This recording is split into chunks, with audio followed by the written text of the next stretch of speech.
Modus selebgram ajudan pribadi lakukan penipuan 1,3 rupiah miliar. Selebgram ajudan pribadi diduga melakukan penipuan hingga merugikan korban 1,3 miliar rupiah. Modus yang dilakukan ajudan pribadi yakni menjanjikan jual mobil mewah dengan harga murah pada korban. Atas perbuatan tersebut, ajudan pribadi kini ditangkap Polres Metro Jakarta Barat. Kasat Reskrim Polres Metro Jakarta Barat, Kompol Andri Kurniawan, membenarkan kabar selebgram ajudan pribadi ditangkap atas dugaan kasus penipuan dan penggelapan. Andri mengatakan ajudan pribadi ditangkap di Makassar, Sulawesi Selatan. Inisial A, yang bersangkutan adalah selebgram, sementara masih berproses di kita.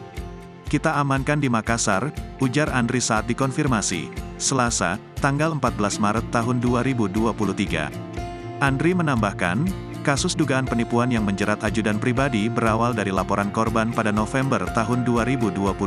Kerugian korban dugaan penipuan oleh ajudan pribadi mencapai sekitar 1,3 miliar rupiah.